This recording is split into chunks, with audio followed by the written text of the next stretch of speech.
I'm Lily Frencham. I'm the new Chief Exec of the Association and really delighted to have you here today. Thank you, Alan. As a start, I would actually like to thank Alan Whitehead, MP, for sponsoring today's event and making it possible. And also wanted to take a minute to recognise Alan's contribution to politics and the advocacy he's done for the decentralised energy sector. Alan's announced that he'll be retiring from politics soon, and if we can take a moment to show our appreciation for all that he's brought to the sector, I think that would be really appropriate.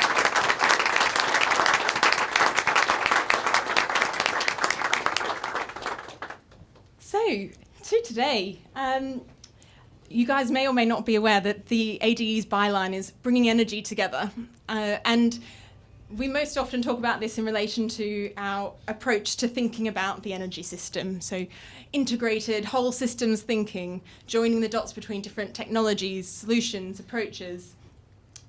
But it's also about all of you and bringing the energy industry together, good people trying to do good things and helping them to join up. And it's so nice to have you all in one room. It's something that we've really missed over the last 2 years, and it's great to be back.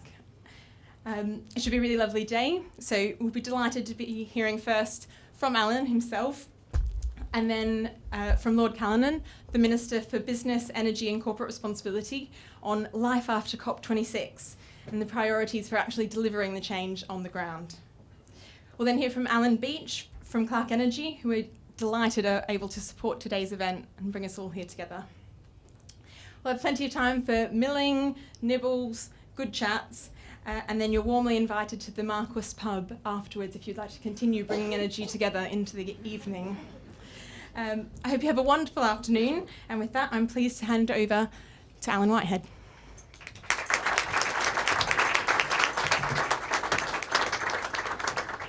Well, thank you very much, Lily, and good afternoon, everybody, and welcome very warmly to Westminster. I think this is one of the first real receptions that I've actually been, and I can't quite get out of the habit of looking at everybody from the neck up and assuming they're wearing pajamas below the neck. But everyone is here. It's a wonderful turnout this afternoon at a real event, talking to real people about real things, and that's why I'm so pleased to be able to have been able to sponsor this event this afternoon through the magnificent and really hard piece of work of actually booking the room.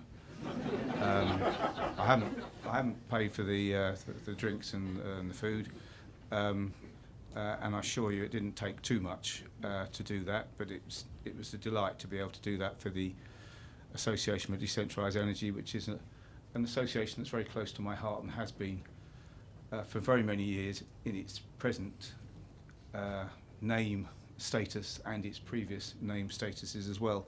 And the reason it is so close to my heart is because it has, throughout the time I've been a Member of Parliament, been doing exactly the things that I thought were most important in terms of the energy sphere, and doing those in a very practical way and a very supportive way, but often in a way that actually had no interest from government of the day, no interest from the policymakers of the day, and ploughing quite often a very lonely furrow in getting our heat structures more efficient, getting our local energy management arrangements both more efficient and more user-friendly. And as we now, and this seems a very long time since I was involved originally in getting the 2008 Climate Change Act on the statute books, that we're finally here actually talking about net zero in a realistic way, and a way, however, that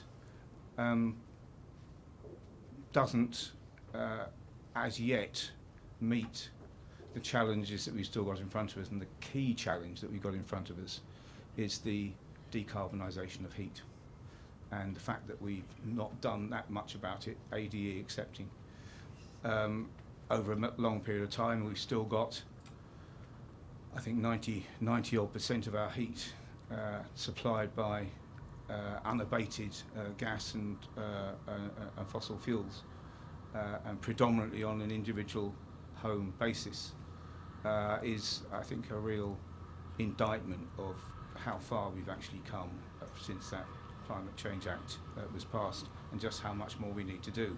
So ADE is absolutely at the forefront of that challenge in terms of, firstly, things I absolutely know as a canon of what we do in energy is that for the future, energy is going to have to be just so much more efficient in its use.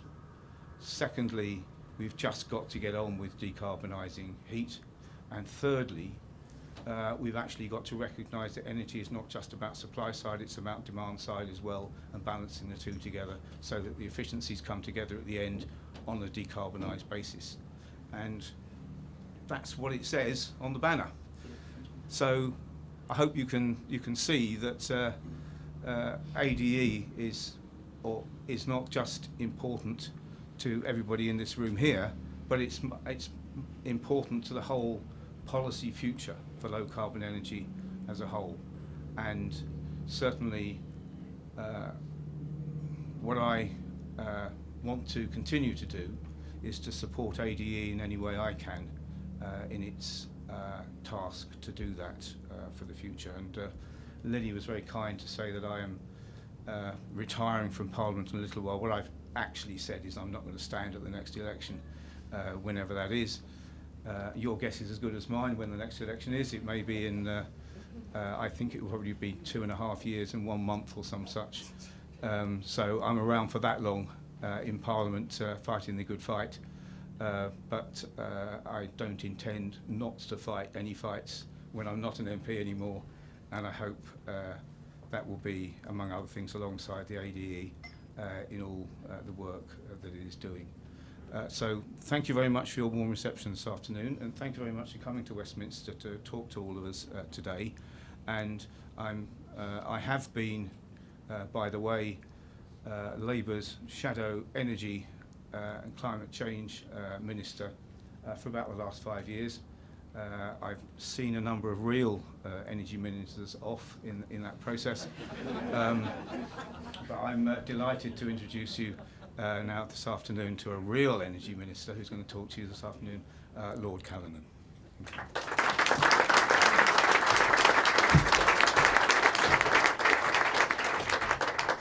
Well, thank you very much indeed, Alan, for the introduction. I'm sorry to hear that you're standing down from Parliament. Your voice will greatly be missed in the energy sphere. And thank you to the ADE for the invitation to talk at this winter reception. And as we said earlier, it's great to see so many of you here in person.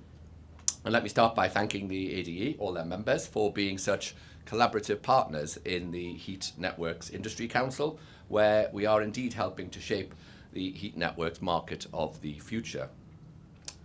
We're here on the back, of course, of COP26, which wasn't perfect, but I think it does have some great successes behind it. Almost 200 countries came together to commit to act on climate change, to agree the Glasgow Climate Pact, which keeps 1.5 degrees in sight. But as Alan said, our focus, of course, is now on the hard part, which is the implementation.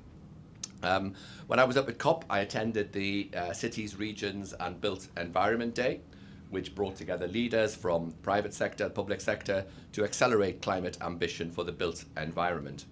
And it was on that day that we saw the announcement of 26 climate action initiatives from across the built environment system. This, of course, is significant, as buildings, as Alan reminded us, are responsible for almost 40% of global energy-related carbon emissions and 50% of all extracted materials. Building space is projected to double by 2050. Every week, the equivalent of a city the size of Paris is being built around the world.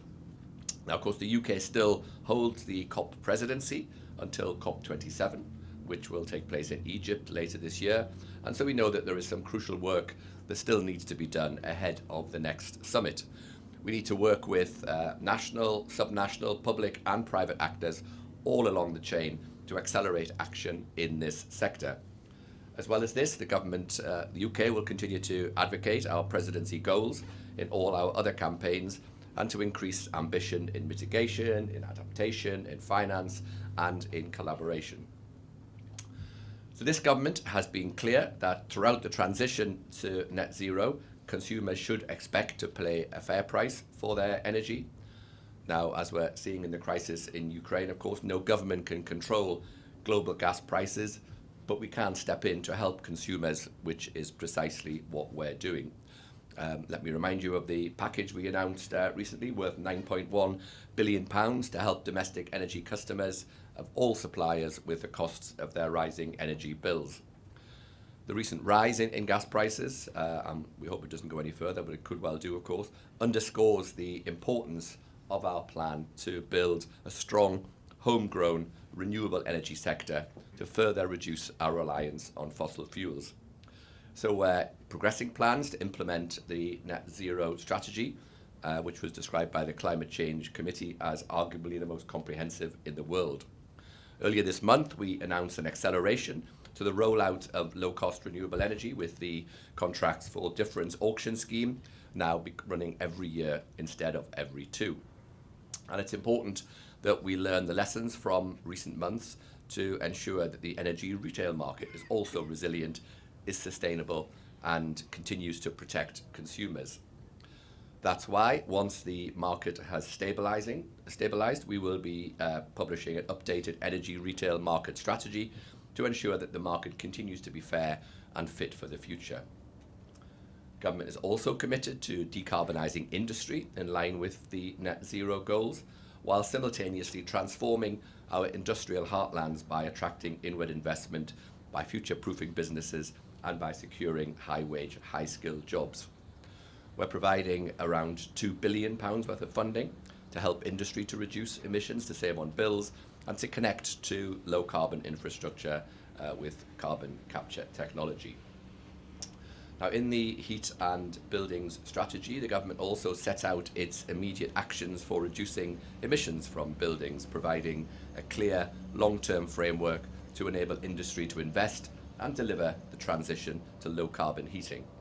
The strategy sets out an aim to phase out the installation of all new and replacement natural gas boilers by 2035, and a package of measures to scale up heat pump deployment and support industry to reduce the cost of those heat pumps. We're also continuing to invest and to grow heat networks and taking a strategic decision on the role of hydrogen and how that can play possibly a role in heating sometime in the middle of this decade. We want to upgrade as many fuel-poor homes in England as possible so that they can achieve a minimum fuel poverty energy efficiency rating of Band C by 2030. And we will look to set long-term regulatory standards to upgrade the private rented home sector to EPC C by 2028. And we're also looking at setting a long-term regulatory standard for social housing, subject, of course, to all of the appropriate consultations. So as well as consulting on phasing in higher minimum performance standards to ensure all homes meet EPC Band C by 2035, where that is cost effective, it is practical and it's affordable, and as Alan reminded us, it's one of the biggest challenges that we face. The heat and building strategy commits on top of that a further £3.4 billion in investment over the next 3 years, which has taken total investment in building decarbonisation to £6.6 billion over this Parliament. This money will help those people living in the worst off-gas grid homes and those on low incomes to reduce their bills and to keep their homes warm. We have a number of different schemes, such as the Home Upgrade Grant, Social Housing Decarbonisation Fund, Public Sector Decarbonisation Scheme. All will help to upgrade and decarbonise some of the worst performing buildings. So alongside, of course, heat pumps, heat networks, very familiar to this sector, are proven, scalable options for decarbonising heat, and they will, of course, also play a substantial role in any net zero scenario. So we have to work on building the market for them now. To support that growth, my department is investing over £500 million in the Heat Network Transformation Programme to unlock some of the large-scale, low-carbon sources of heat. This includes an efficiency scheme demonstrator to facilitate more efficient heat networks using sector regulation, providing targeted support, growing skills, and focusing ultimately on what the consumer will experience. That demonstrator so far has awarded over £5.2 million to over 100 projects, and we're building on that incredible progress by developing a multi-year heat network efficiency scheme, which we look forward to launching in spring next year. One of my other roles is to be the ministerial lead on the heat network sector, and I will continue to do what I can to raise the profile of heat networks within the energy system and to champion the industry across Whitehall. So thank you for all of the ongoing leadership that you're providing us in this sector. Working together, we'll show the world that the UK is serious about protecting the health of our planet, whilst also seizing many of the new opportunities that the transformation will bring. Thank you very much indeed for listening, and I hope you enjoy the rest of your reception. Thank you. Yes, we're Clarke Energy. Just make sure I recognise my face. And we're an EPC provider to the industry, which is engineer, procure and construct, like many other people in this room. So just trying to get to the beginning. But I'm here more to represent a greater interest, and that's sustainability, affordability and reliability. In tackling net zero, we need to protect the public purse and energy poverty whilst keeping the lights on. So the journey to net zero, sustainability must not be at the expense of affordability and reliability. So sustainability, with the continued rollout of wind and solar, we often hear the term electrification of the economy, but this will come with several problems. Today we have many constraints, none bigger than the north-south divide, where wind is in the north, the greatest renewable of all, but the majority demand is in the south. But we have that on a local basis as well, with little appetite to upgrade the network, either from a money point of view or from a visual point of view. And with the increased demand of heat pumps and a switch to electric vehicles, this problem will only grow. As we decommission our traditional power stations, the last of coal, the older gas turbines and the ageing nuclear fleet, and replaced with more intermittent wind and solar, the system constraints will get worse, and we'll be faced with the net zero paradox and the Dunkelflaute. I like that word, Dunkelflaute. The net zero paradox is the investment concern that as wind and solar generation is rolled out, the marginal cost of generation will get so low that investors won't see it as investable, also known as cannibalisation. Dunkelflaute is the German term used to highlight the winter doldrums, when renewable technologies are limited in their ability to generate 24 hours a day or even days of the week. And storage technologies just simply don't have the capacity or longevity to cope with those periods. It's generally acknowledged that it's 10% of the year which will be that problem. And as the system gets tighter, the gap between generation capacity and demand will get closer. And we can already see the challenge to affordability. We recently saw wholesale prices hit £4,000 a megawatt hour and regularly exceed £500 per kilowatt hour, which is growing 50 times this year so far. 2 years ago, there wasn't one of those events. In the last winter, it was several events. So we're seeing the system get more and more stressed, thereby risking reliability. So we've got the potential of brownouts and blackouts. So the journey to net zero presents challenges, and the solution won't be one technology. It won't be wind, solar, nuclear, biomass. It won't be whatever colour of hydrogen you want to choose. It's not going to be CHP heat pumps, interconnectors with peak shifting capabilities. It won't be any one of those, but it'll be all technologies working together, but each introduced and adapted as we move along the timeline, and making the most of what we have at each stage, marginal gains, to keep our emissions as low as possible through to 2050 and beyond. Today we have anaerobic digestion, producing renewable green gas for transport and to decarbonise the grid. And we're not close to exploiting the full capacity of that with recovery of food waste, etc. And if done correctly, it can even capture the carbon and be a negative carbon technology. We have highly efficient CHP, which if correctly designed and installed, not only saves money but CO2 for majority of the time, and some of that CO2 can be captured and utilised mainly in the food industry. And we can use it in a smart grid environment to alleviate distribution constraints. And CHP need not become a stranded asset. It can run on all forms of green gas, including 100% hydrogen. And it will commercially adapt to run for much shorter operating hours to complement the future lower cost renewables on the system, which will extend that asset life from 15 to 20 or even 30 plus years. And at the end of that life, it can be pretty much 100% recycled, the true circular economy. So as we progress along the timeline, we should address net zero paradox with a low marginal cost of generation to produce attractively priced hydrogen, which in the first instance should be used only to produce that grey and black hydrogen used today in many industries, and then to support those difficult to decarbonise sectors such as heavy transport, agriculture, construction, etc. Then finally storing and using in fast-acting generation for those Dunkelflaute periods. I said I like that word. Which are not only in the winter, by the way, they're in summer as well. We saw last September, the end of summer, one of the longest still periods for quite a while. And then, you know, we could further, if there is excess hydrogen, we can store it and use it for further decarbonising the grid.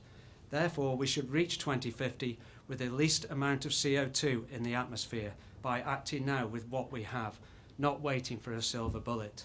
Or if we ignore these opportunities, you know, it's virtually criminal. And some of them are being displaced because of, you know, we're sending the wrong message, and they sometimes conflict with poorly derived corporate KPIs.